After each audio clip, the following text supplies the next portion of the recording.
Good morning.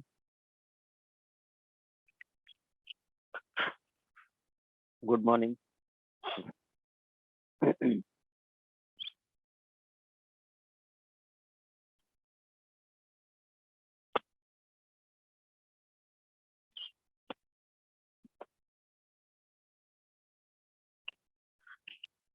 अभी बहुत कम लोग कनेक्ट हुए हो भाई।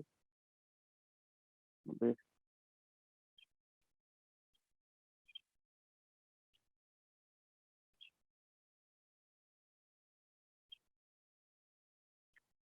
देवेंद्र यादव, सुमित, दीक्षा, ममता सब ऐड हो गए। ये तो रोज वाले लोग हैं, तुरंत ऐड हो जाते हैं आते ही। मंजय, शिवरतन, विनय, जयप्रकाश, आशा, अनिता, ये कौन है? हेमा,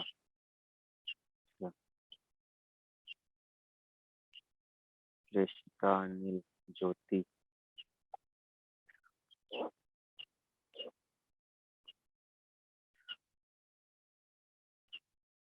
आकांक्षा, अरुण,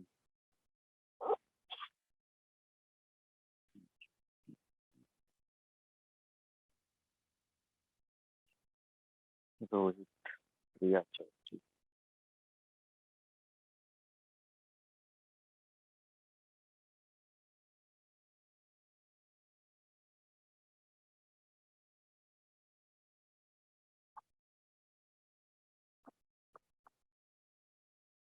ठीक है, तो ऐड लगभग लगभग सब लोग ऐड हो ही चुके हैं।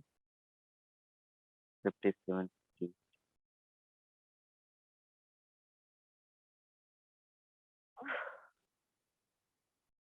अनीता, तुम्हारा मोबाइल उल्टा क्यों है?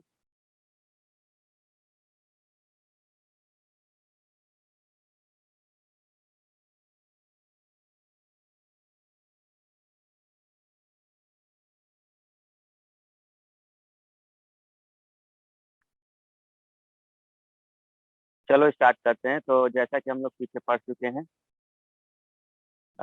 अब आज हम लोग का दिल्ली सल्तनत शुरू होने वाला है। दिल्ली सल्तनत, ठीक है।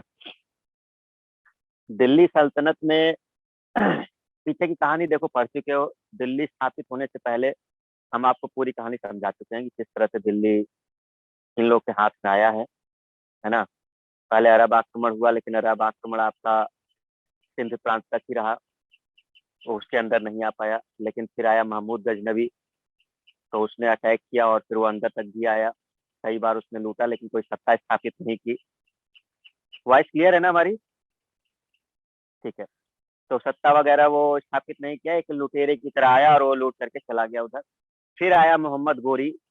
गोरी ने जो कुछ भी किया, उसने एक पूरी तरीके से एक सत्ता स्थापित करने की कोशिश करी, और जिसके क्रम में दिल्ली पर उसका अधिकार हुआ।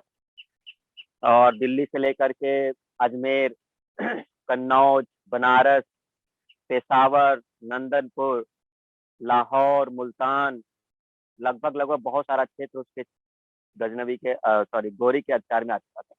ठीक है। अब इस गोरी के साथ दास आए थे।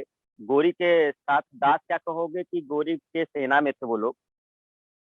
चार थे मेन। एक आपका था कुतुबुद्दीन ऐबक, एक था बख्तियार खिलजी, एक था यालदौज, और चौथा था कुबाचा। तो इसमें से जो मेन दिल्ली सल्तनत की नींव रखेगा, जिसके हाथ में बागडोर आएगी, वो है कुतुबुद्दीन ऐबक। ठीक है। तो दिल्ली सल्तनत की नींव रखने वाला आपका एक प्रकार से कह लो कि कुतुबुद्दीन ऐबक ही है। जब मोहम्मद गोरी की मृत्यु हो जाती है 1206 में, मोहम्मद गोरी की मृत्यु जब हो जाती है, तब एक्चुअल तरीके से शासन की जो बागडोर है वो कुतुबुद्दीन ऐबक के हाथ में आती है। लेकिन ध्यान रखिएगा कि कुतुबुद्दीन ऐबक दिल्ली से शासन नहीं करता। कुतुबुद्दीन ऐबक जो शासन करेगा वो लाहौर से करेगा। दिल्ली सल्तनत बन चुका है, लेकिन दिल्ली को राजधानी नहीं बनाया उसने। ठीक है, ये क्वेश्चन बनेगा क्यों? क्योंकि क्वेश्चन ऐसे पूछेगा, और ये पूछा जा चुका है कई बार, कि दिल्ली सल्तनत का वास्तविक संस्थापक कौन है। तो दिल्ली सल्तनत का वास्तविक संस्थापक इल्तुतमिश है, क्योंकि कुतुबुद्दीन ऐबक ने दिल्ली को राजधानी नहीं बनाया था। जब इल्तुतमिश आएगा तो इल्तुतमिश बनाएगा दिल्ली को राजधानी। ठीक है। तो वास्तविक संस्थापक इल्तुतमिश को कहा जाता है। तो कुतुबुद्दीन ऐबक बैठेगा, लेकिन वो लाहौर से पूरा शासन संभालेगा। ठीक है, लाहौर में रहकर ही पूरा शासन वो संभालेगा। चलिए अब आपको बता देते हैं दिल्ली सल्तनत असल में क्या है। तो दिल्ली सल्तनत में जो दिल्ली से शासन किया जाएगा, जो भी आसपास का क्षेत्र है, यानी दिल्ली को राजधानी बनाया जाएगा, और जितना एरिया है सब पे शासन किया जाएगा, चाहे वो अजमेर का हो, चाहे कन्नौज या बंगाल, बिहार, पश्चिम, कोई भी हो। तो दिल्ली में बैठ करके शासन किया जाएगा पूरा, उसको कहा जाता है दिल्ली सल्तनत। अब दिल्ली सल्तनत में कौन कौन से वंश हैं जिन्होंने शासन किया है? तो दिल्ली सल्तनत में सबसे पहले आएगा गुलाम वंश। ध्यान से समझना, पहले आएगा गुलाम वंश, फिर गुलाम वंश के बाद इस दिल्ली पर शासन होगा आपका खिलजी वंश का। दूसरा आएगा खिलजी वंश। खिलजी वंश के बाद तीसरा आएगा तुगलक वंश। तुगलक वंश के बाद आएगा आपका सैयद वंश, और फिर आएगा आपका लोधी वंश। तो कितने वंश हो गए जिन्होंने दिल्ली सल्तनत में शासन किया? राजरानी? 4? 5? 5 हो गए। अच्छा, तो पहला कौन सा हुआ? गुलाम वंश।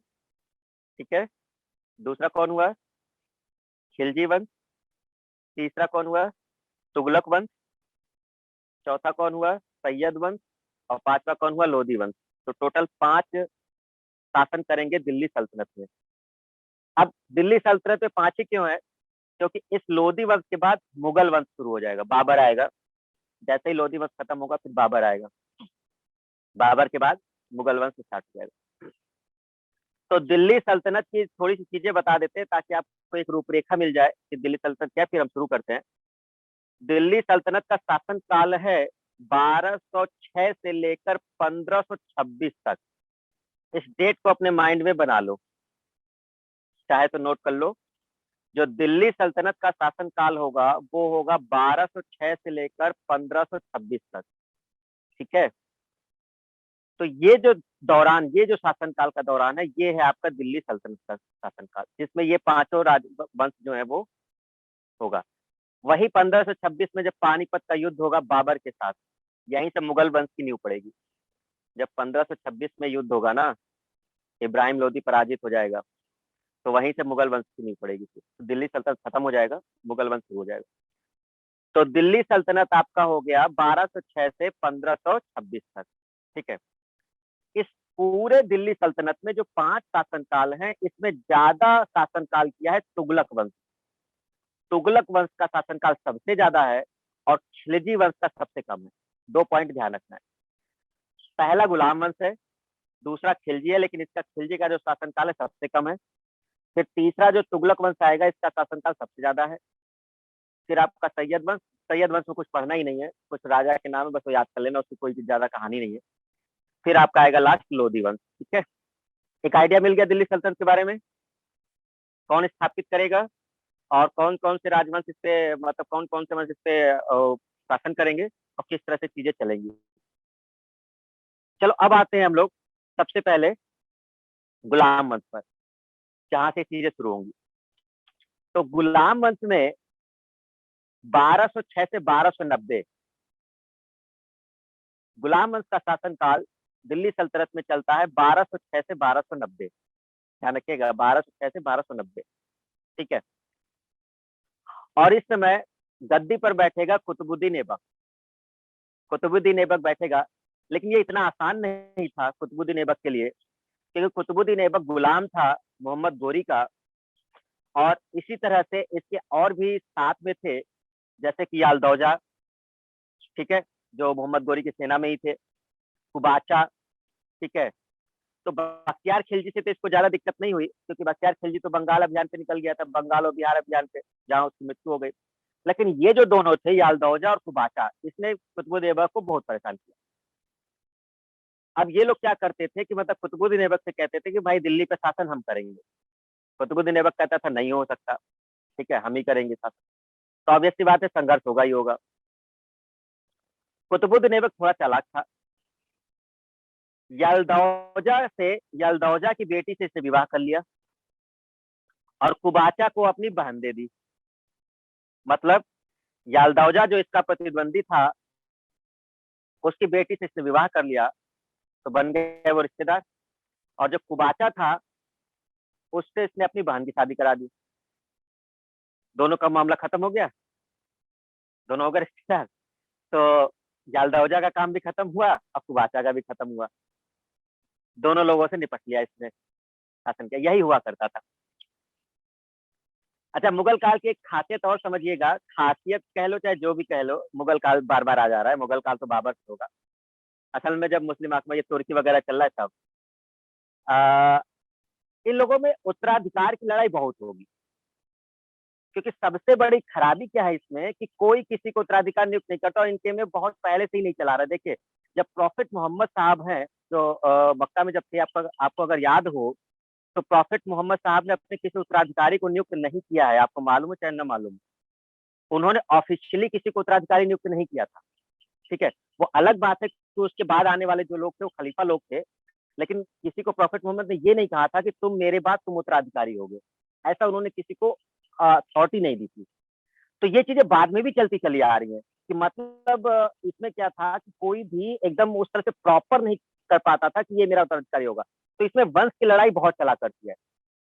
चाचा भतीजे को मार देगा, भतीजा चाचे को मार देगा, पिता अपने पुत्र को मार देगा, पिता खुद को कर देगा, भाई उसको मार देगा। मतलब जिसको जो, मतलब कि उत्तराधिकार की लड़ाई चलनी है, तो ये पूरा चलता रहेगा इसमें इस तरह से। ठीक है, तो यहाँ पर इसने, कुतुबुद्दीन ऐबक ने अपने सब जो चीजें थी उसको निपट लिया, ज्यादा दिक्कत नहीं हुई, सब बढ़िया शासन किया फिर इसने। अब दिक्कत बढ़ेगी इल्तुतमिश के समय, उसकी बात हम बाद में करेंगे। पहले हम जरा कुतुबुद्दीन ऐबक को समझा लेते हैं। तो कुतुबुद्दीन ऐबक में जो पॉइंट याद रखने वो समझो अब जरा। सबसे पहले, कुतुबुद्दीन ऐबक कौन है? गुलाम है। किसका गुलाम है? मोहम्मद गोरी का गुलाम है। तो इस वंश का नाम क्या पड़ा? गुलाम वंश। इसमें ज्यादातर जो शासक है वो सब गुलाम है, इसलिए वो गुलाम वंश पड़ा। इसका दूसरा नाम है ममलूक सुल्तान। ममलूक ममलूक उन्हें कहा जाता है जो एक प्रकार से गुलामी होते हैं, लेकिन वो साधारण गुलामों से अलग होते हैं। मतलब ये सेनापति भी हो सकते हैं, ये शासन कर सकते हैं, तो इस तरह के लोग हैं, तो उनको ममलूक सुल्तान कहा जाता है ये गुलाम टाइप के ही, लेकिन ममलूक कहा जाता है। तो कभी कभी क्वेश्चन अगर पूछे कि किस वंश को भी ममलूक वंश या किन किन सुल्तानों को ममलूक सुल्तान कहा जाता है, तो जो गुलाम वंश के सुल्तान है उन्हीं को ममलूक सुल्तान कहा जाता है। ठीक है, तो ये बात तो हुई कुतुबुद्दीन ऐबक की। चलिए अब आगे बढ़ते हैं। कुतुबुद्दीन ऐबक को दो उपाधि दी गई है। एक है उसकी उपाधि पील बख्श। पील बख्श, पील हाथी के लिए शब्द यूज होता है, पील बख्श। और दूसरा है इसका लाख बख्श। दो है जो आपको पॉइंट याद रखने हैं, पील बख्श और लाख बख्श। लाख बख्श इसलिए कहा जाता था क्योंकि ये लाखों का दान करता था। पील बख्श इसलिए कहा जाता था क्योंकि ये हाथियों का दान करता था। तो कुतुबुद्दीन ऐबक को एक दानकर्ता के रूप में दिखाया गया है कि वो दान किया करता था। ठीक है, तो अभी हम केवल अच्छी अच्छी बातें बताएंगे आपको। ठीक है, अब हम खराब बातें नहीं बताएंगे, केवल अच्छी अच्छी जो आपके पेपर के लिए। ठीक है, तो नहीं तो हमारी कहानी बहुत ज्यादा इधर उधर हो जाती है, हम समझ रहे हैं, तुम लोग का कोर्स ही नहीं खत्म होगा फिर। तो अब अगर हम कुतुबुद्दीन ऐबक की बात करें, तो कुतुबुद्दीन ऐबक से आपका पील बख्श हो गया एक, और एक हो गया आपका कौन सा? लाख बख्श। ठीक है, तो ये दो चीजें हुई। इसको और भी कई सारे नामों से जाना गया है, जैसे मलिक, सिपह सालार। ठीक है, इस तरह के नाम। कुरान ख्वां कहा गया है इसको, ध्यान रखिएगा, बहुत इंपॉर्टेंट है, क्योंकि कुरान का बहुत अच्छा पाठ करता था। बचपन से ही एक कुरान को सुरीले मतलब आवाज में बोला करता था कुतुबुद्दीन ऐबक, तो इसको कुरान ख्वां की उपाधि दी गई है। कुरान ख्वां, ध्यान रखिएगा किसको बोला गया है, तो कुतुबुद्दीन ऐबक को कहा गया है। कुरान ख्वां का मतलब क्या है? कुरान का पाठ किया करता था। ठीक है, तो इस तरह से चीजें चल रही हैं। आपको दो तीन नाम हमने आपको इंपॉर्टेंट बता दिया, पील बख्श, लाख बख्श और कुरान ख्वां। ठीक है, चलिए अब आगे बढ़ते हैं।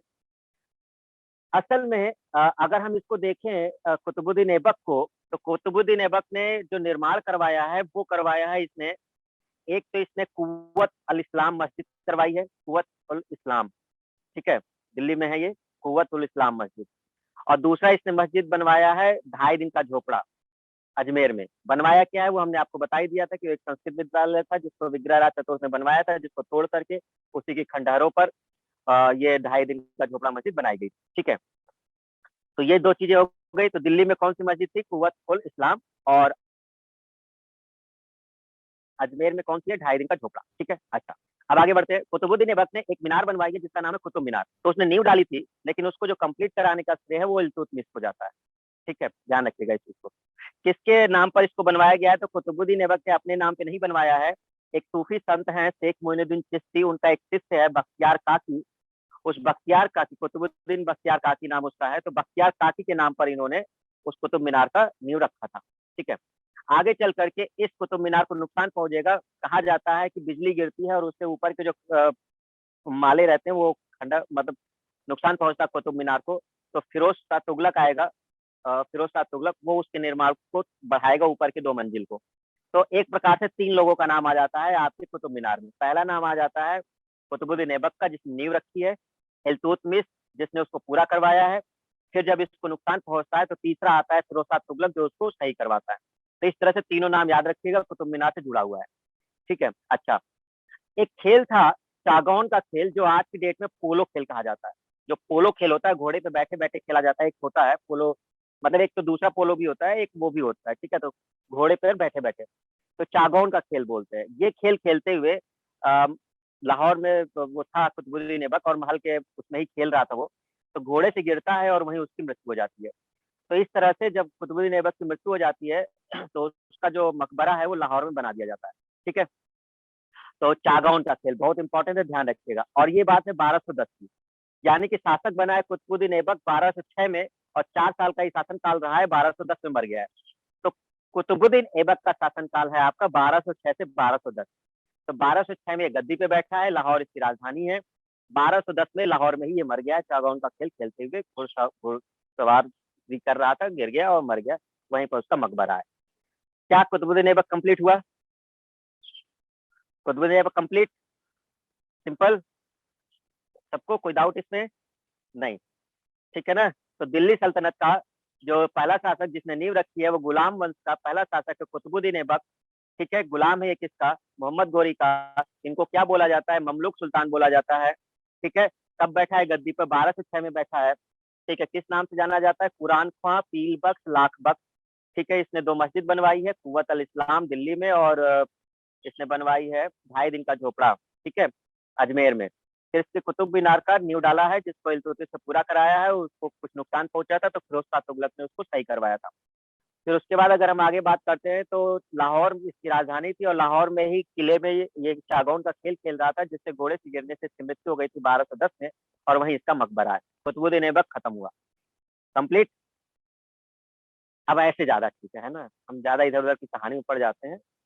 तो कहानी इतनी नहीं है जितना तुम समझ रहे हो कुतुबुद्दीन ऐबक, लेकिन हम इतने ही बताएंगे। ठीक है, हाँ, है बहुत सारी चीजें। कुतुबुद्दीन ऐबक इतना वो नहीं था, बहुत सारा।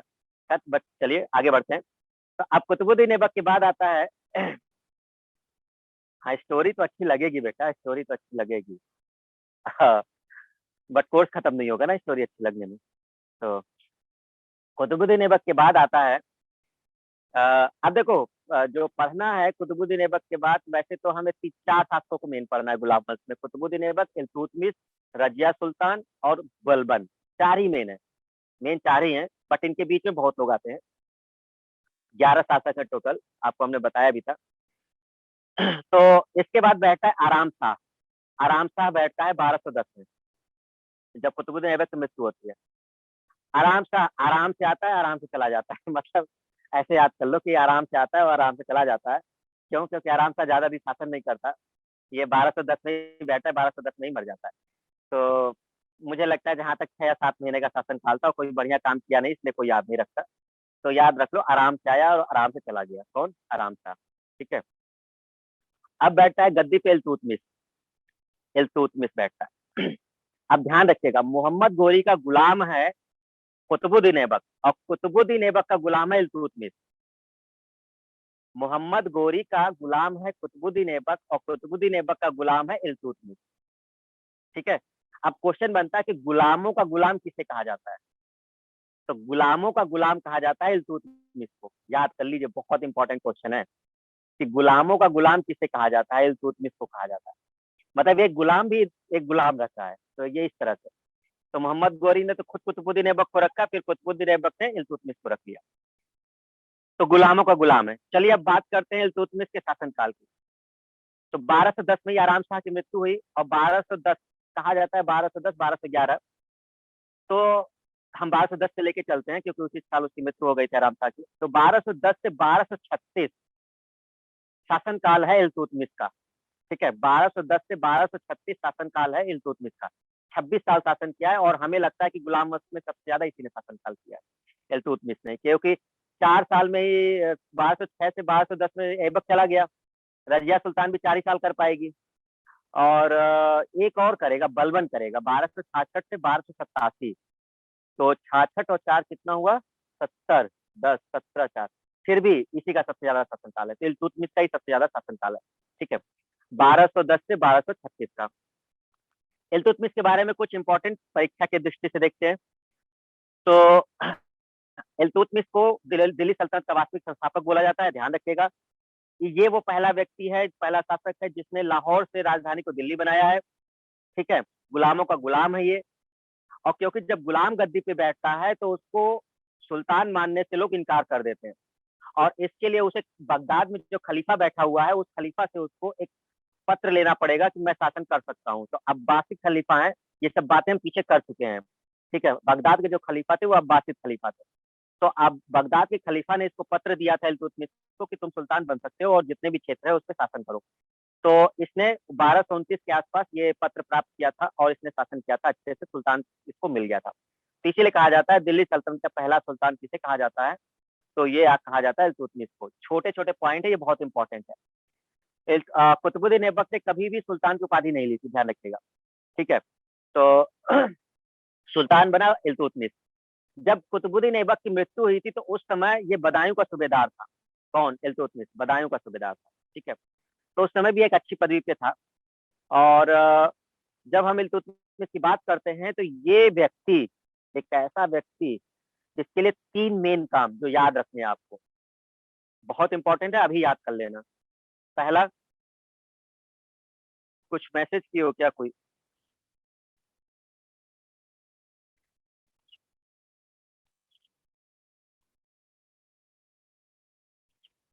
कोई कुछ और ही कुछ, चलो जाने दो। तो सब ऐसे ही है। आ, पहला काम, इक्तेदारी प्रथा शुरू की। हम 3 काम बताएंगे जो आपको इल्तुतमिश के याद रखने अपने एग्जाम के लिए। पहला काम, इक्तेदारी प्रथा शुरू की। दूसरा काम, एक संगठन बनाया जिसको चालीसा कहते हैं या चहलगानी कहते हैं। तीसरा काम, शुद्ध अरबी के सिक्के चलाए थे। हमारे साथ फिर से बोलो। पहला काम इल्तुतमिश का, इक्तेदारी प्रथा शुरू की। दूसरा काम, एक संगठन बनाया जिसको चालीसा या चहलगानी कहते हैं। एक तीसरा काम, शुद्ध अरबी के सिक्के चलाए थे। तो ये बहुत बार रिपीट हुआ है क्वेश्चन, तीनों क्वेश्चन रिपीट हुए हैं। चालीसा किसने बनाया था, शुद्ध अरबी के सिक्के किसने चलाए थे, इक्तेदारी प्रथा किसने शुरू की थी। तीनों को हम समझाते हैं, फिर आगे की बात करते हैं। इक्तेदारी प्रथा एक ऐसी प्रथा है जिसमें भूमि जो होती है, भूमि जमीन, जैसे आपने देखा था जब हम लोग सातवाहन काल पढ़ रहे थे और गुप्त काल पढ़ रहे थे, तो वहां पर जो वो लोग अपने सामंत होते थे उनको उन लोग जमीन दे देते थे, भूमि दान कर देते थे, है ना, इस तरह से। तो इक्तेदारी प्रथा में क्या हुआ करता था कि इक्तेदारी प्रथा में इक्ता का मतलब एक प्रकार से जमीन है। ठीक है, हम आपको दिखाते हैं जरा। इक्तादारी प्रथा में जमीन है, जैसे समझो कि ये एक, इस तरह से हमने कुछ चीजें बना दी। ठीक है, और इनको हमने इक्ता का नाम दे दिया, ये जमीनें हैं। ठीक है, ये ढेर सारी जमीनें हैं। ये इक्ता नंबर 1, इक्ता नंबर 2, इक्ता नंबर 3, इक्ता नंबर 4, इक्ता नंबर 5, इक्ता नंबर 6, 7, 8, ऐसे हमने इक्ता बना दी। ये जमीन है, जमीन के टुकड़े हैं। पहली वाली इक्ता हमने वजीर को दे दी, भाई वजीर तुम रखो। ठीक है, पहली वाली इक्ता जो जमीन वजीर को दे दी, और इससे कहा कि जो भी यहाँ से आए हो, जो भी टैक्स वगैरह है वो तुम कलेक्ट करो। दूसरी इक्ता हमने सेनापति को दे दी, तीसरी इक्ता हमने किसी सैनिक को दे दी, चौथी हमने वो किसी दरबारी को दे दी, पांचवी हमने किसी और को दे दिया, छठवां किसी और को। तो इस तरह से इक्ता जो हुआ करता था वो एक जमीन का टुकड़ा समझ लो, जमीन टाइप का समझ लो, जो जो भी मेन मेन मुख्य मुख्य व्यक्ति हुआ करते थे उनको दे दिया जाता था, और उस इक्ता से ये लोग पैसा वगैरह कलेक्ट करते थे, टैक्स वगैरह कलेक्ट किया करते थे। ठीक है, ये चीजें हुआ करती थी। तो इसको कहते हैं इक्तदारी सिस्टम। ये वंशानुगत नहीं था, ट्रांसफर हो सकता था। मान लो ये वाली भूमि का टुकड़ा तुमको आज मिला है, तो अगली बार ये हो सकता है किसी और को ट्रांसफर हो जाए, तुम्हें कोई और टुकड़ा दे दिया जाए। इस तरह से हो सकता था। तो इक्तेदारी प्रथा समझ में आ गया? क्लियर हुआ इक्तेदारी प्रथा? यानी इक्तेदारी प्रथा का मतलब हो गया कि भूमि से डायरेक्ट जो टैक्स मिल रहा है, कर मिल रहा है, वो सुल्तान को नहीं जाएगा। जिसका इस पर अधिकार होगा वो टैक्स कलेक्ट करेगा।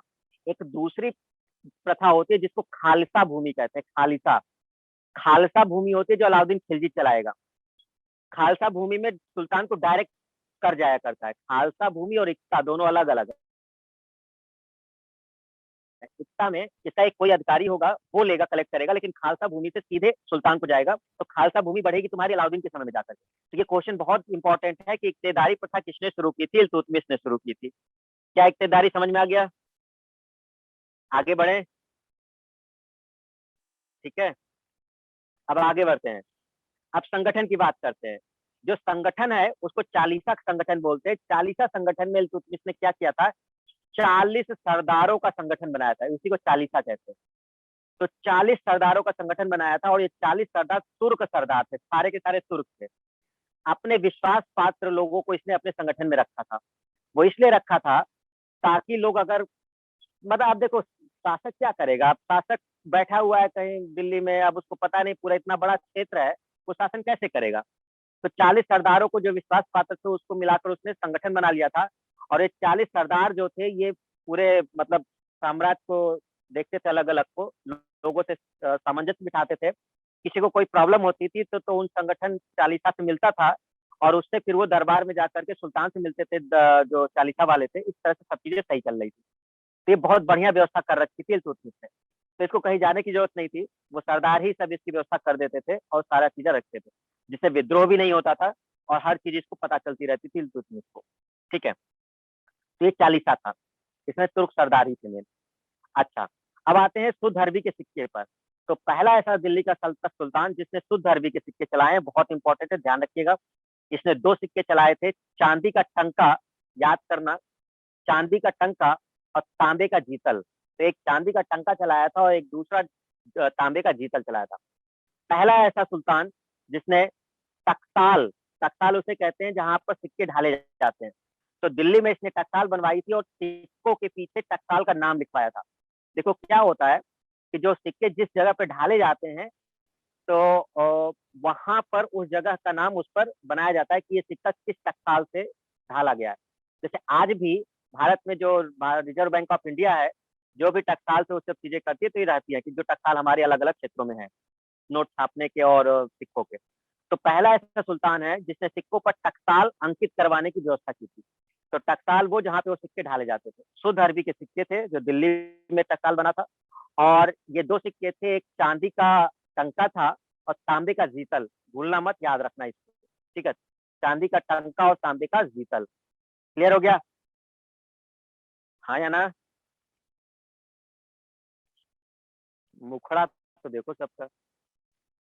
भैया चलो सब लोग मुखड़ा दिखाओ जरा अपना तो।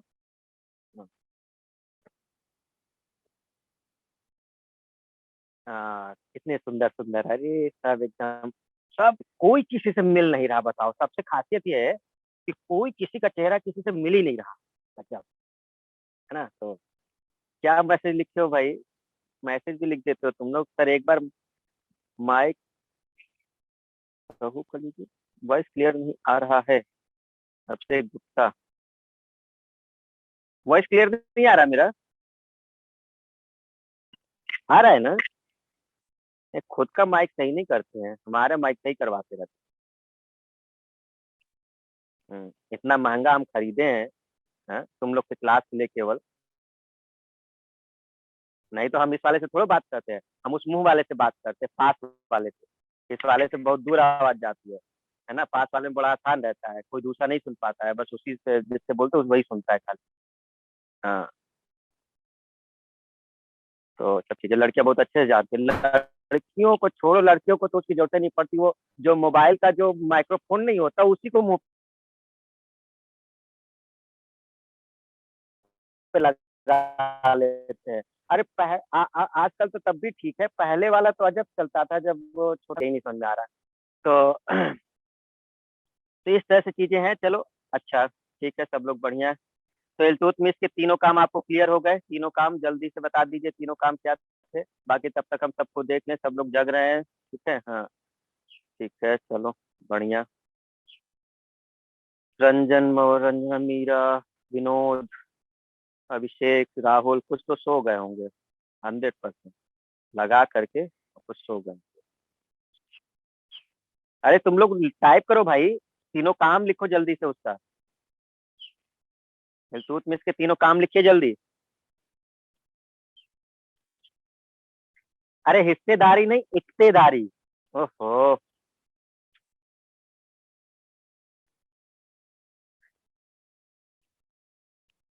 हिस्सेदारी नहीं है, इक्तेदारी है, इक्तेदारी। ठीक है, इक्ता बोलते हैं। तुम लोग हिस्सेदारी, तुम लोग को नोट्स दिखाना पड़ेगा, सब हिस्सेदारी लिख रहे हैं। इसका मतलब तुम लोगों ने नोट्स नहीं देखा है। इक्ता बोलते हैं उसे, इक्ता।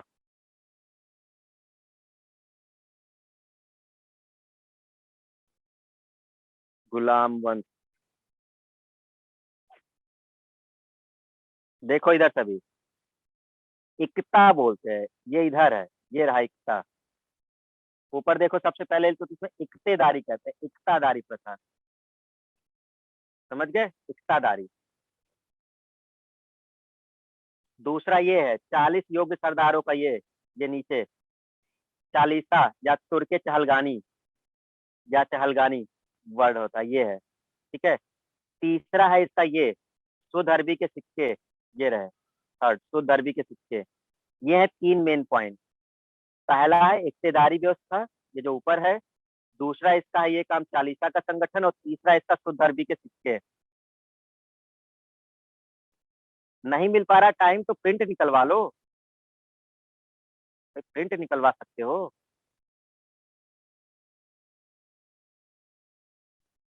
ठीक है, तो ये पॉइंट समझ में आ गया, ये 3 मेन पॉइंट, तो ये मेन काम थे जिससे क्वेश्चन बनते हैं। बाकी अब हम थोड़ा सा इसकी बात कर लेंगे। देखो दिल्ली का वास्तविक संस्थापक है ये, लाहौर से राजधानी को दिल्ली लाया। ठीक है। सुल्तान की उपाधि इसने धारण की है, बदायूं का एक सूबेदार था उस समय। और बगदाद का एक खलीफा था, अल मुंतसिर बिल्लाह, इसी ने इसको 1229 में वो दिया था पत्र कि आप सुल्तान बन सकते हैं। ठीक है, समझ में आ गई सबको बात? तो अब जहां तक हमें लगता है क्लियर हो चुका है। हाँ ठीक है, अब तुम लोग कैमरा बंद कर सकते हो, कोई दिक्कत नहीं है। हो गया।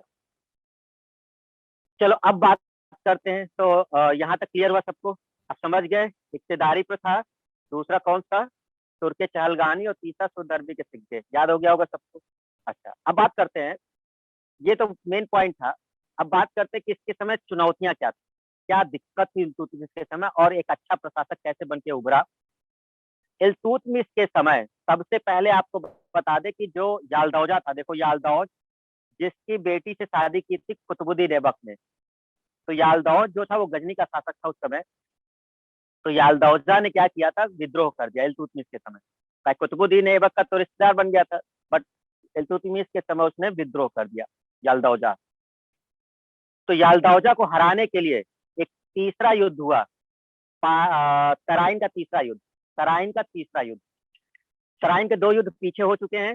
तराइन का तीसरा युद्ध हुआ है 1216 में। और तराइन के तीसरे युद्ध में हुआ है यालदौजा का सामना इल्तुतमिश से, जिसमें इल्तुतमिश ने यालदौजा को हरा दिया है। ठीक है, तो यहाँ से यालदौजा की कहानी खत्म हो गई, यालदौजा की कहानी खत्म।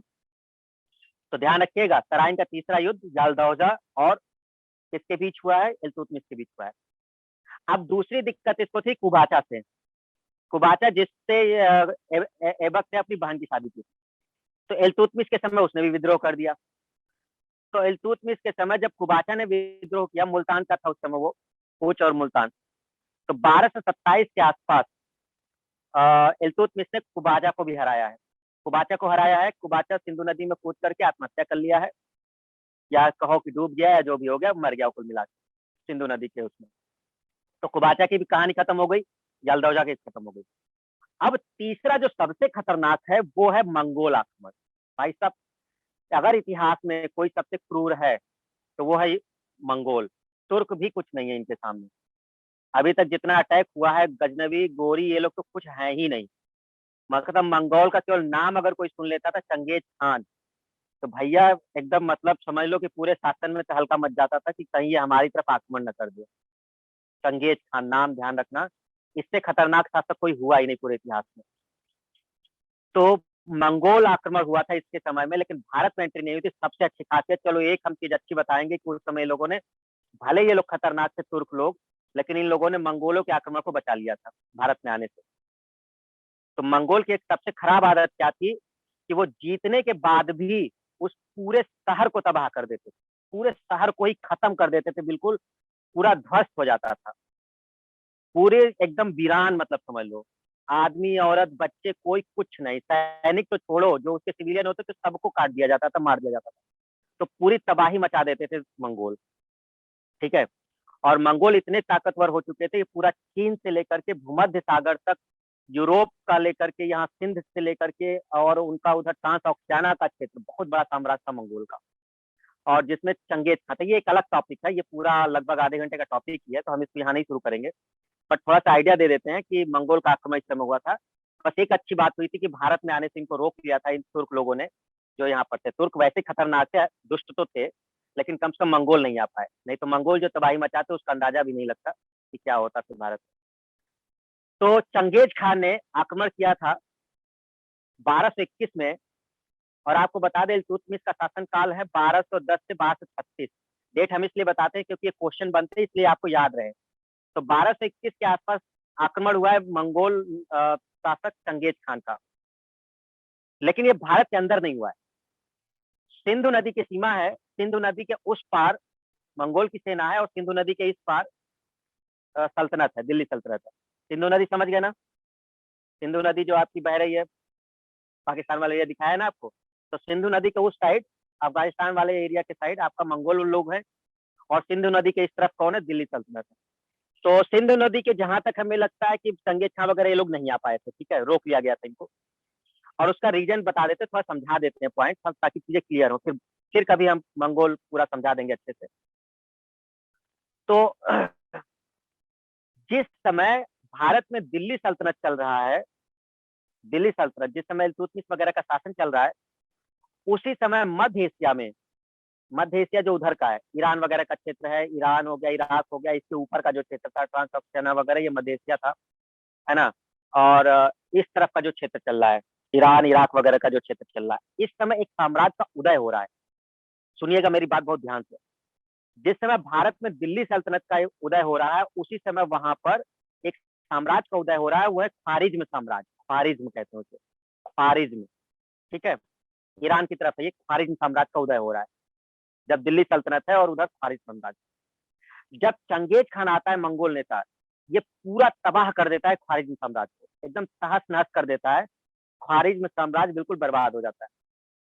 मंगोल कौन है? ये भी तुर्क है। ये भी वही लोग हैं जिधर से तुर्क लोग आए थे, वो भी मंगोल है। मंगोल मुस्लिम नहीं है, अभी मंगोल इस्लाम ग्रहण नहीं किए हैं, ठीक है। लेकिन आगे चल करके मंगोल भी इस्लाम ग्रहण कर लेंगे। और जैसे ये इस्लाम ग्रहण करेंगे, ये इतने खतरनाक हो जाएंगे कि जिसका अंदाजा लगाना बहुत मुश्किल हो जाएगा। अभी तो तब भी ये थोड़े ठीक ठाक है, लेकिन जैसे ही ये लोग इसके बाद ग्रहण करेंगे, उसके बाद ये तुर्कों को भी एकदम पीछे छोड़ देंगे। ये लोग कुछ नहीं है, गजनी में सब खत्म हो जाएंगे लोग। तो चंगेज खान ख्वारिज्म साम्राज्य को खत्म करता है। और ख्वारिज्म साम्राज्य का एक शासक है मंगबरनी। मंगबरनी मंगबरनी मंगबरनी भागता है, सिंधु नदी में कूदता है, अपनी जान बचाता है, भाग करके दिल्ली सल्तनत की तरफ आता है। और दिल्ली सल्तनत की तरफ है कौन? इल्तुतमिश। इल्तुतमिश के पास अपना दूध भेजता है कि भाई मुझे बचा लो, चंगेज खान ने मेरे ऊपर आक्रमण कर दिया है, और हम दोनों लोग मिल करके चंगेज खान को हराएंगे। इल्तुतमिश कहता है मैं बेवकूफ थोड़ा हूँ। इल्तुतमिश ने यहाँ पे बहुत अच्छे से दिमाग से काम लिया। वो जानता था कि चंगेज खान का के खिलाफ अगर मैं गया तो चंगेज खान भारत पे आक्रमण कर देगा। मंगबरनी को उसने भगा दिया ना, मैं तुम्हारी मदद नहीं कर सकता। और इस तरह से तो एक संभावित मंगोल आक्रमण को इल्तुतमिश ने अपने बुद्धिमानी से रोक लिया। एक अच्छा काम किया जो इल्तुतमिश का हम मानते हैं। तो यहाँ से चंगेज खान ने भारत का आक्रमण नहीं किया। अगर ये उस मंगबरनी का साथ दे देता तो 100% चंगेज खान सिंधु नदी को पार करता और भारत में आ जाता, तो इल्तुतमिश कुछ भी नहीं था। इवन भारत में कोई ऐसा शासक नहीं था जो चंगेज खान को रोक पाता। ठीक है, तो यहाँ से एक अच्छी बात हुई, तो चंगेज खान ने भारत की तरफ आक्रमण नहीं किया। उसने कहा कि ठीक है, तुमने अच्छा काम किया इल्तुतमिश, हम तुम्हारे ऊपर आक्रमण नहीं कर रहे। और चंगेज खान की डायरेक्शन बदल के रूस की तरफ चला गया। रूस में जो उसने तबाही मचाई, कभी पढ़िएगा चंगेज खान को अगर टाइम मिले तो भारत की तरफ से मुड़ करके उसने रूस की तरफ तबाही मचा दी, भारत बच गया। चीन रूस तबाह हो गए, पूरा ईरान, मध्य भूमध्य सागर का एरिया, ट्रांसऑक्सियाना, ठीक है, ये पूरा क्षेत्र मंगोल के हाथ में आ गया। ठीक है, सब कुछ मंगोल चंगेज खान में आ गया। बस इसकी कहानी हम यही रोकते हैं, क्योंकि बहुत बड़ा टॉपिक है चंगेज खान के बाद का मंगोल, वो हम धीरे धीरे आगे बताएंगे। बस इतना ध्यान रखिएगा कि अगर ये पूछेगा क्वेश्चन कि इल्तुतमिश के समय कौन सा मंगोल नेता था, तो आपको याद रखना है कौन सा, चंगेज खान था। ये एक इंपॉर्टेंट क्वेश्चन है कि इल्तुतमिश के समय कौन मंगोल शासक था जिसने आक्रमण किया था तो सिंधु नदी तक आ गया था। तो वो है आपका चंगेज खान, जिसका नाम है तेमुचिन या तेमुजिन, नोट्स में लिखा है सब। तीनों चीजें निपट गई, यालदौजा खत्म हुआ, कुबाचा खत्म हुआ, मंगोल आक्रमण को भी रोक लिया इल्तुतमिश ने। ठीक है, अब एक समस्या और इसके पास बची हुई थी, बंगाल की समस्या। मतलब इल्तुतमिश बेचारा ऐसा शासक इस समय मिला है इसको कि केवल लड़ता ही रहा है। मतलब कुतुबुद्दीन ऐबक तो तब भी अपने सही तरीके से उसने शासन कर लिया, लेकिन इल्तुतमिश के समय बड़ी समस्या चल रही थी। उसी समय मंगोल आक्रमण चल रहा है, उसी समय इसके जो साथ थे उन्होंने विद्रोह कर दिया है, और इसी समय एक विद्रोह हो गया है बंगाल का। तो बंगाल में एक शासक है इवाज नाम का बंगाल का शासक है। आपको बता दें, जब बख्तियार खिलजी था तो बख्तियार खिलजी ने बंगाल पे अधिकार किया था, लेकिन जैसे उसकी मृत्यु होती है तो इवाज नाम का शासक अपने को स्वतंत्र घोषित कर लेता है और बंगाल पे शासन कर लेता है। इल्तुतमिश को पता चलता है, इल्तुतमिश आक्रमण करता है, इवाज को पराजित कर दिया जाता है। सब नोट्स में है, इवाज को पराजित कर दिया जाता है और वहां पर एक अपने शासक को रखता है, वो मलिक जानी को। तो ध्यान रखिएगा, ये क्वेश्चन पूछता है कि इल्तुतमिश ने बंगाल में जब इवाज को हराया है तो किसको वहां बैठाया था, तो मलिक जानी को। सब नोट्स में है।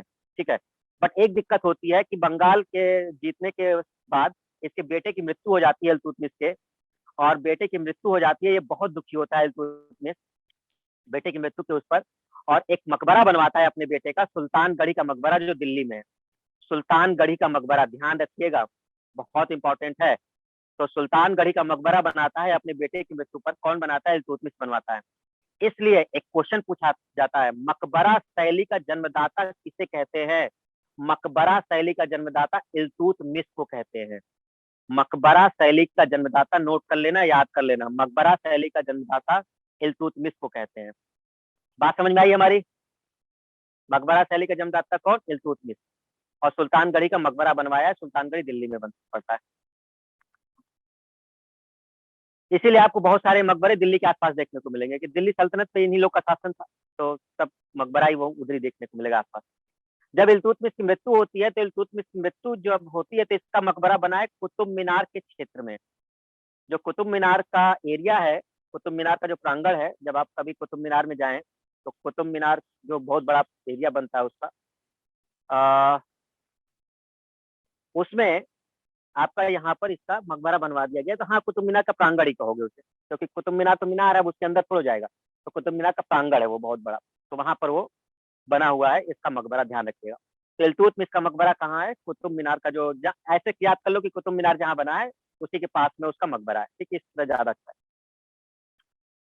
कुछ चीजें क्लियर हो गई, इल्तुतमिश की कहानी यहाँ तक है। अब इल्तुतमिश की कहानी समझ में आ गई सबको? कोई डाउट है यहाँ तक? इल्तुतमिश क्लियर हुआ? बंगाल में इवाज नाम का शासक था, इवाज, गयासुद्दीन इवाज नाम था उसका, गयासुद्दीन इवाज। ठीक है, फिर उसकी जगह वो मलिक जानी को बना देता है। ठीक है, तो यहाँ तक कहानी खत्म हुई इल्तुतमिश की।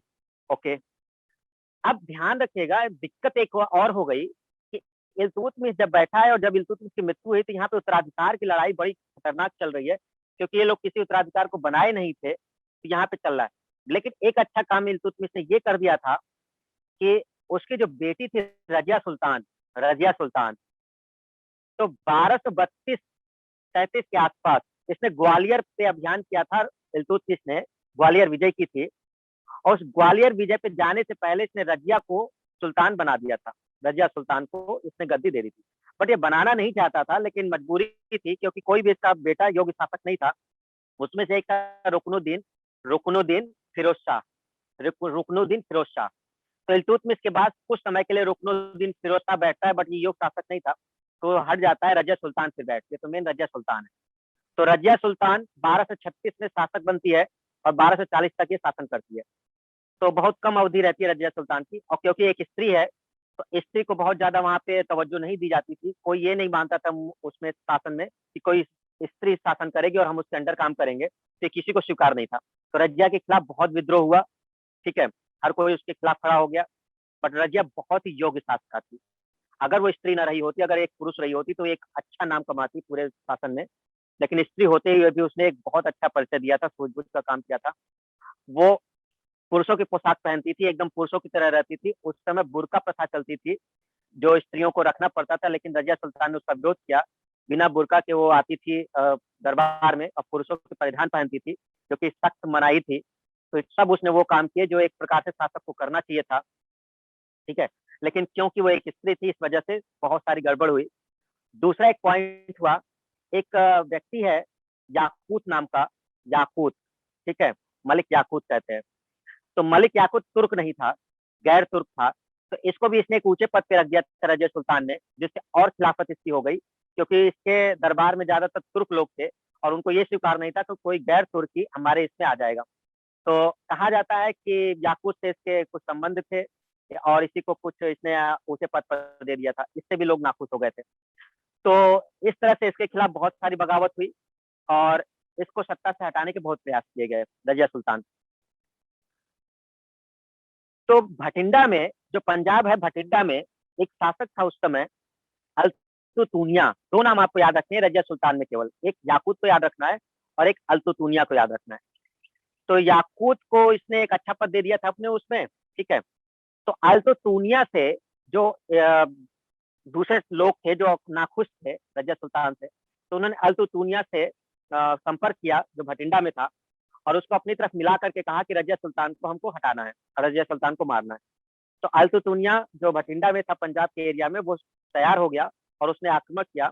रजिया सुल्तान को बंदी बना लिया गया।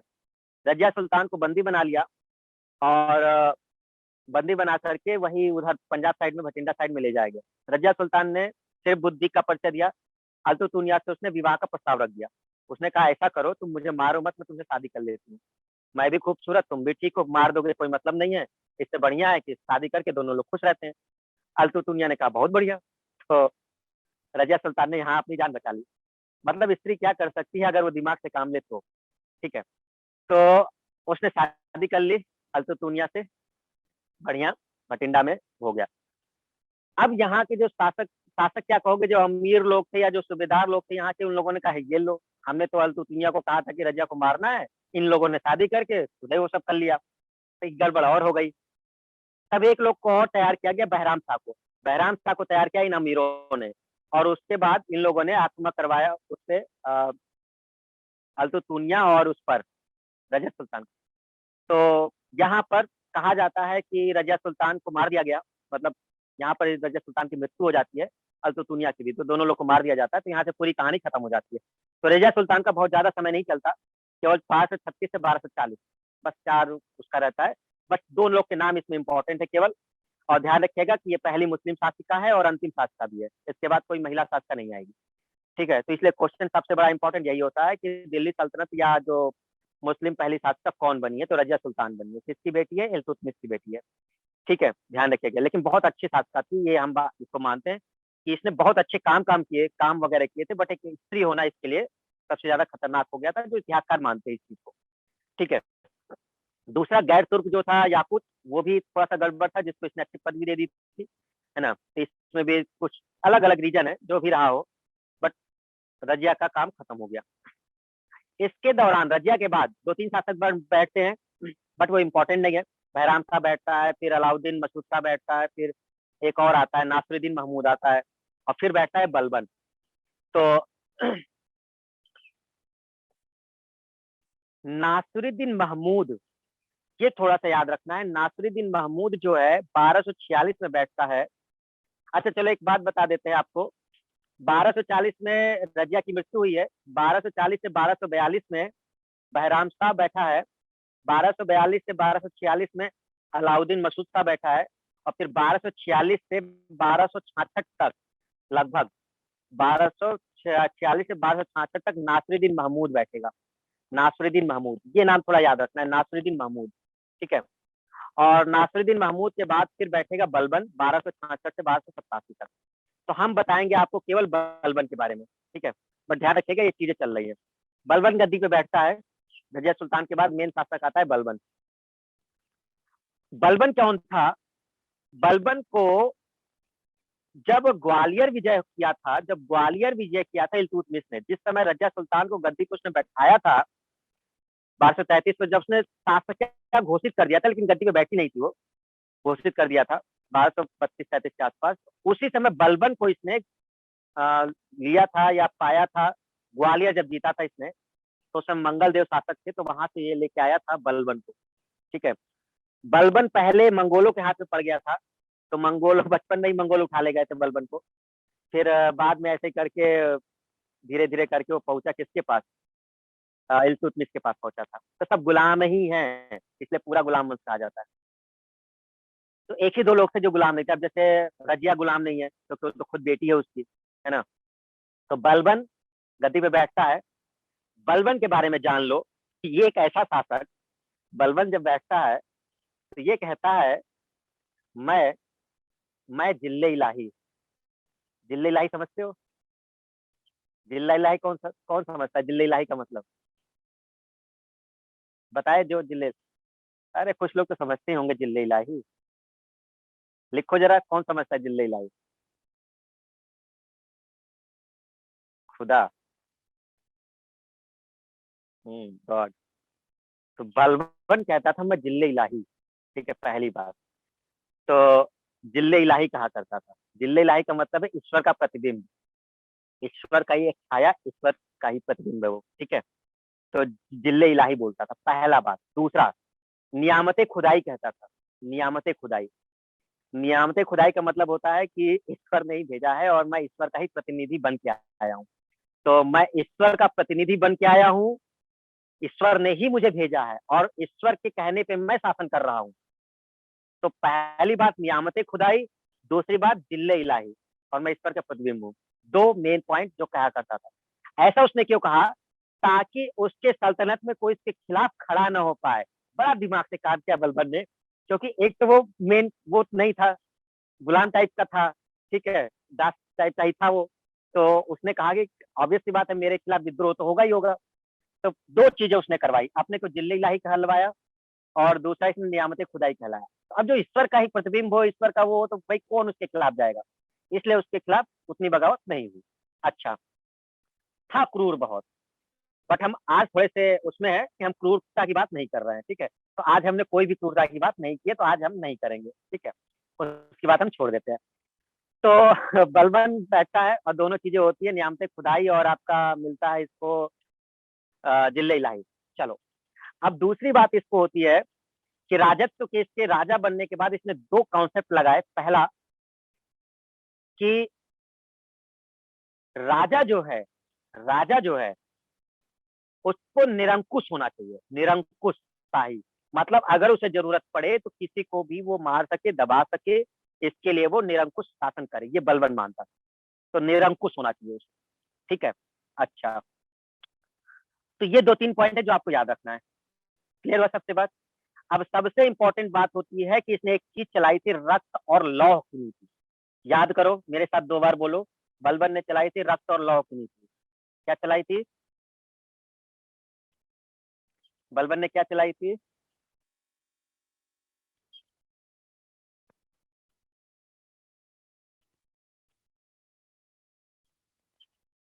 रक्त और लौह की नीति, blood and iron. Oh my God, मुझे तो पता ही नहीं था रक्त और लौह।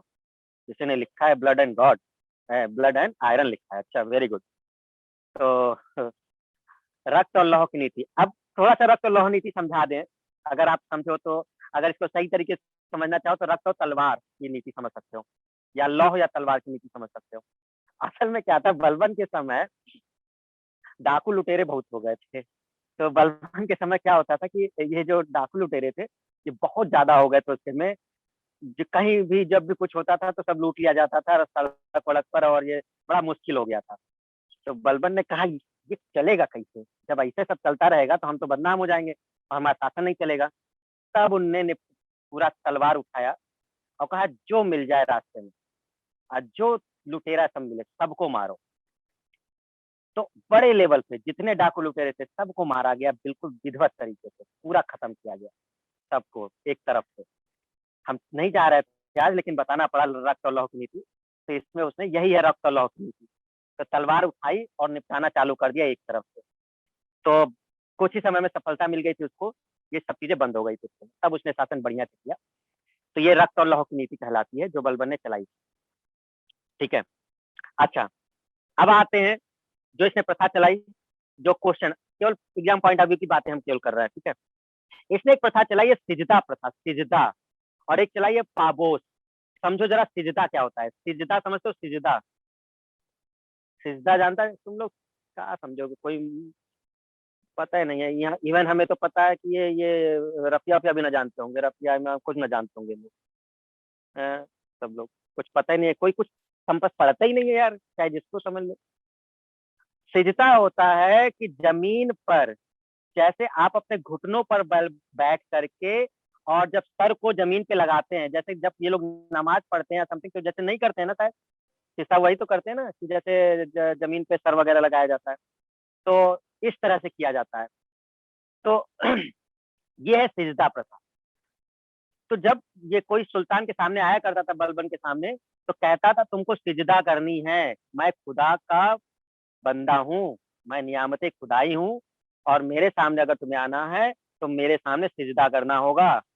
तो सिजदा करो मतलब आप झुक करके मुझको सलाम करो, पूरे सर को जमीन पे लगाओ। ठीक है, ये इस तरह से, जैसे कोई अगर मंदिर में भी जाता है तो वो लोग करते नहीं है, सर वगैरह जमीन से लगाते हैं, करते हो ना, वही सिजदा था। तो उसी को सिजदा प्रथा कहते हैं। एक दूसरी प्रथा इसने चलाई, पाबोस प्रथा।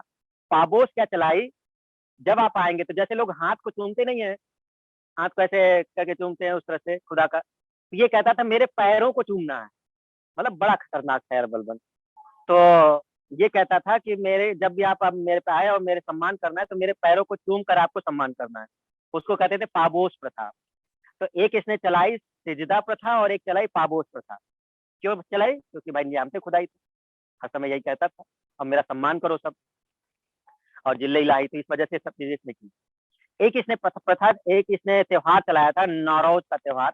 नौरोज का त्योहार कहा जाता है, ये ईरानी त्योहार है, असल में ईरानी या फारसी त्योहार कहा जाता है। तो नौरोज का त्योहार कहा जाता है, जिस तरह से हम लोग नया साल मनाते हैं, नया दिन मनाते हैं, न्यू ईयर मनाते हैं, उसी तरह का त्योहार था इनका नौरोज का त्योहार।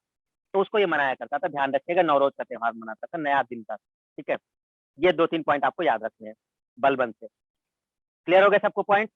बलबन, इसका पूरा नाम था बहाउद्दीन, पूरा नाम था बहाउद्दीन। ठीक है, और ये तुर्क जनजाति का इलबरी तुर्क था ये। इसको एक उपाधि मिली थी, उलूग खां की उपाधि।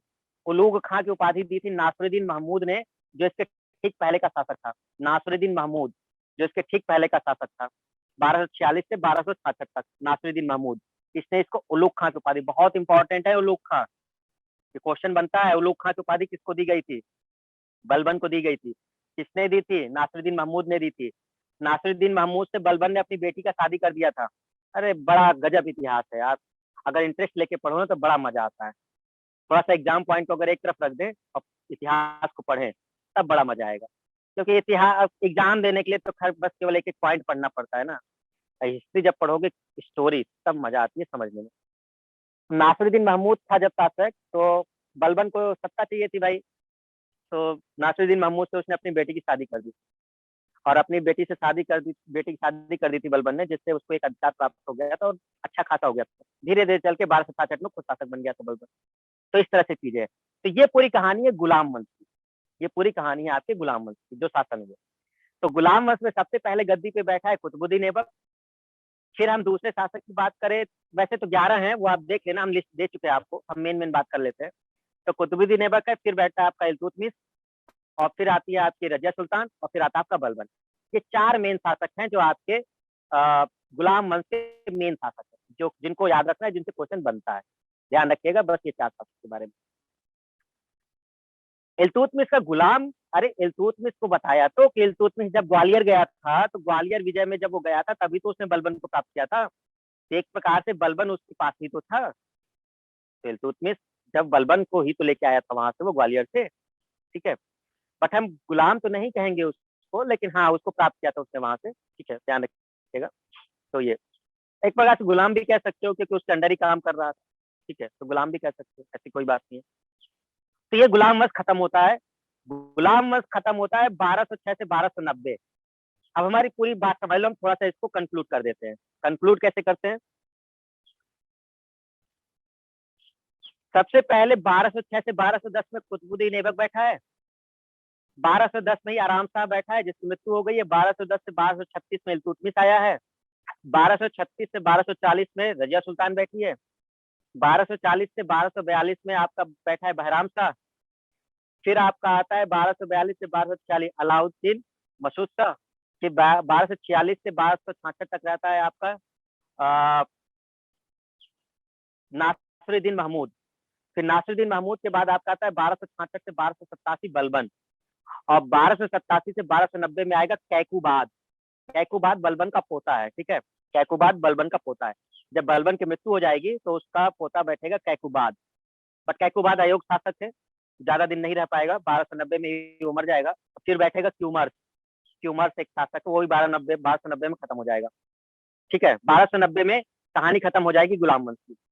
फिर 1290 में आपका एक खिलजी वंश की स्थापना हो जाएगी, 1290 में ही, ठीक है। खुसरो खां आएगा करके कुछ नहीं, जलालुद्दीन आएगा, जलालुद्दीन।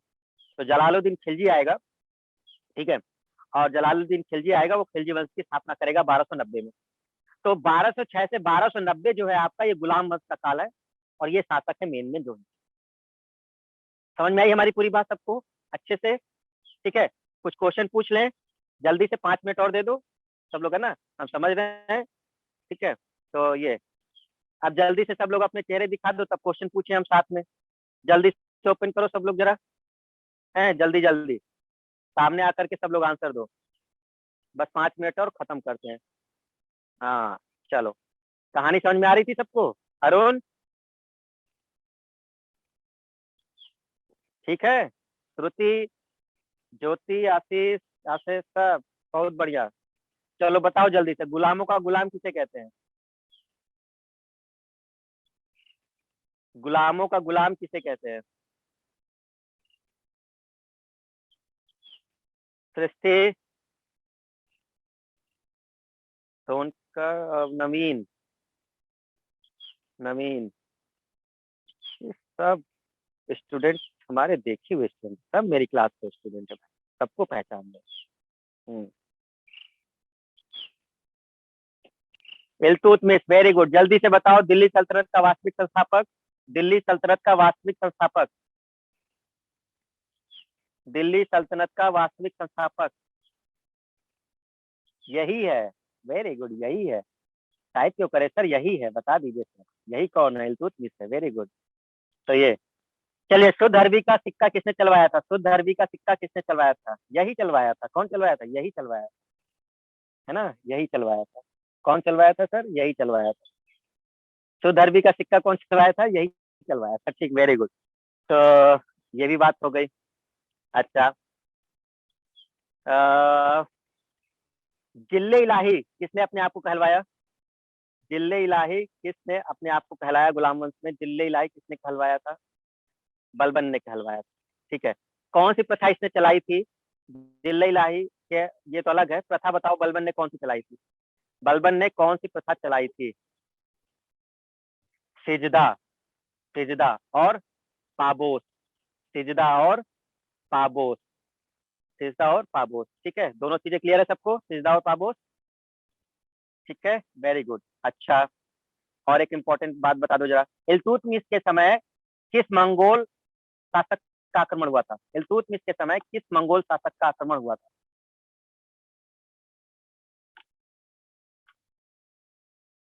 चंगेज खान का हुआ, किसका हुआ था? चंगेज खान का। Very good. कभी टाइम मिले तो चंगेज खान को पढ़ना जरूर, है ना।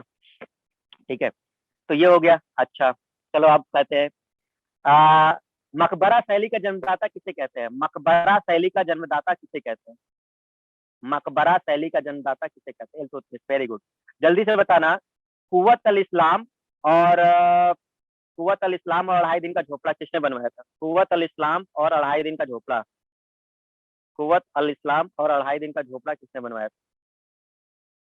कुव्वत अल इस्लाम और 2.5 दिन का झोपड़ा किसने बनवाया था? कुतुबुद्दीन ऐबक ने बनवाया था। Very good. चालीसा का संगठन किसने किया था? तुर्काने चालीसा या तुर्काने चहलगानी? तुर्काने चालीसा या तुर्काने चहलगानी? तुर्काने चालीसा या तुर्काने चहलगानी? इल्तुतमिश ने किया था। तुर्काने चालीसा या तुर्काने चहलगानी इल्तुतमिश ने किया था। ठीक है, क्लियर हुआ? समझ में आ गया सबको? चलो एक दो पॉइंट और समझ लो जल्दी से केवल। बलबन जो है ये इसका एक सरदार था तुर्काने चहलगानी का। ये जो तुर्काने चहलगानी इल्तुतमिश ने बनाया था ना 40 में से, उसमें से एक सरदार बलबन खुद था। तो तुर्काने चालीसा से ही निकला हुआ एक सरदार था। जब वो ग्वालियर विजय करके आया था और जब ये इसको लेके आया था इल्तुतमिश बलबन को, तो जब इसने ये तुर्के चालीसा बनाई थी तो उसमें एक विश्वास पात्र था बलबन। और जब ये बलबन बैठता है ना गद्दी पर, तब ये थोड़ा सा इन चीजों को ध्यान रखता है कि जो तुर्के चालीसा है उसके खिलाफ विद्रोह ना करे, क्योंकि वो खुद उस संगठन का था तो उसको मालूम था कि ये चीजें हो सकती थी। ठीक है ना, तो इस पर उसने बहुत ध्यान दिया था। तो याद रखिएगा तुर्के चालीसा का ही सरदार था। अच्छा, दूसरी बात, बलबन ने मंगोल आक्रमण रोकने के लिए एक विभाग बनाया था। बहुत इंपॉर्टेंट है ये क्वेश्चन, बहुत ज्यादा इंपॉर्टेंट, रट लो इसको बिल्कुल। दीवाने दीवाने अर्ज कहा जाता है इसको, दीवाने अर्ज। तो ये क्वेश्चन बनता है कि मंगोल के आक्रमण को रोकने के लिए बलबन ने कौन सा सैन्य विभाग बनाया था? उसको कहते हैं दीवाने अर्ज। नोट्स में सब लिखा है, ठीक है। दीवाने अर्ज कहते हैं उसको, दीवाने अर्ज। दीवाने अर्ज एक सैन्य संगठन था जो सीधा सीधा मंगोल के आक्रमण को रोकने के लिए बनाया गया था। और बलबन ने चौकी बनाई थी, 3 चौकियां बनाई थी, जैसे पुलिस चौकी होती है, तो इस तरह से उसने 3 सैन्य चौकी बनाई थी पंजाब के क्षेत्र में, भटिंडा के क्षेत्र में। भटिंडा, सुनाम, सनामा, ये सब बहुत आपके लिए इंपॉर्टेंट नहीं है, बस एक हम बता रहे हैं केवल, ठीक है, ताकि आपको आइडिया रहे। तो इसने असल में दीवाने अर्ज लेकिन इंपॉर्टेंट है, उसको याद कर लेना। तो इसने पंजाब के क्षेत्र में ही, भटिंडा के क्षेत्र में ही वो चौकियां बना दी थी, जिससे कि अगर आक्रमण हो तो उसको पता चल जाए। और दीवाने अर्ज सैन्य संगठन बनाया था जो एक प्रकार से मंगोलों से लड़ने के लिए था। उसका एक इसने सरदार बनाया था उसको इमादुल मुल्क। इमादुल मुल्क, तुम लोग को धीरे धीरे याद हो जाएगा, ये इतनी जल्दी तो नाम याद नहीं होंगे, बट बार बार जब पढ़ोगे तो सब नाम याद हो जाएंगे, ठीक है, तुरंत याद नहीं होगा। इमादुल मुल्क इस दीवाने अर्ज का मेन मंत्री बनाया था उसको, और उसको हर तरह से सुविधा दी थी इसने। उसने सारे कर मुक्त कर रखे थे, उसको धन की कमी कभी ना हो। क्यों? क्योंकि मंगोल आक्रमण को रोकना चाहता था कि इसको पता है कि अगर मंगोल भारत में आ गए तो फिर बहुत मुश्किल हो जाएगी। तो इसका श्रेय बलबन को भी जाता है कि मंगोल को रोकने के लिए इसने बहुत अच्छा काम किया था इन सब चीजों से, जिससे मंगोल अंदर नहीं आ पाए। ठीक है, अच्छा। तो ये एक दीवाने अर्ज की बात समझ में आ गई।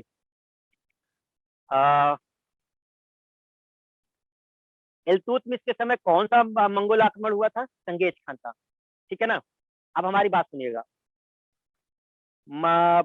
बलबन के समय कौन से मंगोल का आक्रमण हुआ है? तो बलबन के समय हुआ है हलाकू नाम का एक है, इलखा हलाकू। ये हम नोट्स भेज देंगे आपको, वो शेयर कर देंगे व्हाट्सएप पे, तब देख लेना वो सब नाम। इलखा हलाकू, ये क्वेश्चन इसलिए याद रखते हैं क्योंकि ये डायरेक्ट क्वेश्चन बनते हैं कि किस शासक के दौरान कौन सा मंगोल आक्रमण हुआ था। तो इलखा हलाकू नाम का मंगोल आक्रमण हुआ था जो बलबन के समय हुआ था। और इससे पहले जो था नासिरुद्दीन महमूद, उसके समय सैर बहादुर का हुआ था। अच्छा, एक और दिक्कत है, बलबन का बेटा मर गया था मंगोल आक्रमण के समय बचाते हुए, तो इससे इसको बहुत दुख होता है बलबन को। और शायद इसी के बाद उसकी तबीयत खराब हो जाती है और वो मर जाता है बलबन, जब उसका बेटा मर जाता है। ये बात है शायद 1280 के आसपास की। तो मंगोल के आक्रमण को बचाते हुए उसका बेटा मर जाता है, ठीक है, महमूद नाम रहता है उसका। तो बलबन की तबीयत खराब हो जाती है और मर जाता है बलबन 1287 में। तो बलबन का जो मकबरा बना है वो महरौली में बना है, ध्यान रखिएगा। बलबन का मकबरा महरौली में बना है, जो दिल्ली में ही है। तो महरौली में बलबन का मकबरा बना हुआ है। यानी आप समझ गए, कुतुबुद्दीन ऐबक का मकबरा बना है लाहौर में, इल्तुतमिश का बना है कुतुब मीनार के पास, और बलबन का बना है महरौली में। तो ये पूरी कहानी आपकी चल रही थी दिल्ली सल्तनत। समझ में आया? तो थोड़ा सा हमने आज स्पेसिफिक पॉइंट ऑफ व्यू बताया है एग्जाम का, ये पूरा एग्जाम है। आज हमने ज्यादा इधर उधर की चीजें नहीं बताई, ठीक है, ताकि आपका ये चीज थोड़ा सा रहे फोकस में, है ना। तो दिल्ली सल्तनत में पहला कंप्लीट हो गया आपका, गुलाम वंश खत्म हो गया 1206 से 1290। अब जब हम आगे बढ़ेंगे, तब आगे बढ़ेंगे हम लोग खिलजी वंश। खिलजी वंश की हम बात आगे करेंगे। और खिलजी वंश की बात होगी 1290 से 1320, सबसे छोटा है ये, इसमें ज्यादा कुछ नहीं होगा। 1290 में जलालुद्दीन आएगा, जलालुद्दीन खिलजी, फिर आएगा अलाउद्दीन खिलजी, फिर आएगा फिरोज शाह, सॉरी मुबारक शाह खिलजी, और फिर एक खुसरो खां करके आएगा, और खत्म हो जाएगा खिलजी साम्राज्य। इसमें से एक ही प्रतापी शासक है खिलजी में, अलाउद्दीन खिलजी है में, जिसके बारे में थोड़ा बहुत आप जानते हैं, लेकिन आप थोड़ी अच्छी बातें जानते हैं, खराब बातें आपको पता होंगी तो हम बता देंगे, ठीक है। हमारे पास बहुत सारी जो अच्छी खराब सब बातें रहती है, बट कोशिश करेंगे एग्जाम पॉइंट ऑफ व्यू में ही रहे हम, ठीक है ना। तो ये सब चीजें हैं। चलिए फिर नेक्स्ट। अच्छा, कल हो सकता है कि मॉर्निंग में हमारी क्लास ना हो, क्योंकि कल थोड़ा हम व्यस्त रहेंगे। तो हो सकता है कि शाम में अगर कोई टाइम होगा तो शाम में हम आपकी क्लास लेंगे, ठीक है, इवनिंग टाइम में। अब देखते हैं कि इवनिंग में कौन सा टाइम है। मॉर्निंग में तुम लोग को फुर्सत रहेगा, आराम से सोना, कोई दिक्कत नहीं है, नींद पूरी कर लेना, ठीक है। तो चलो ठीक है, okay, thank you everyone. Clear है? रिवाइज कर लेना सब लोग। गुलाम वंश का अंतिम शासक कौन था? ट्यूमर। अरे एक नोट भेजा तो है गुलाम वंश का, 11 शासक, नोट्स देख लेना। सबसे अंतिम शासक ट्यूमर्स है। बलबन के बाद कैकुबाद है, कैकुबाद के बाद ट्यूमर्स है, बट ये लोग अयोग्य शासक हैं, ठीक है। चलो खत्म करते हैं। हम्म। क्या हम मीटिंग एंड कर सकते हैं? हम मीटिंग एंड नहीं कर सकते। चलिए आप लोग लीव करें जल्दी से। अरे तुम अमीर खुसरो पे कहाँ पहुंच गए? तुम लोग कहीं भी पहुंच जाते हो भाई, अमीर खुसरो पे कौन पूछा है? पुराना कोई डाउट हो तो पूछ लेना भाई, कल की क्लास में पूछ लेना, ठीक है। अरे अमीर खुसरो आगे चल के आएगा भाई, कहाँ तुम लोग अमीर खुसरो, ठहरा है अंतिम शासक अमीर खुसरो है, एक कम से कम पूरा इतिहास है बदल के धर दोगे तुम लोग, हैं? अमीर खुसरो शासक थोड़े ना।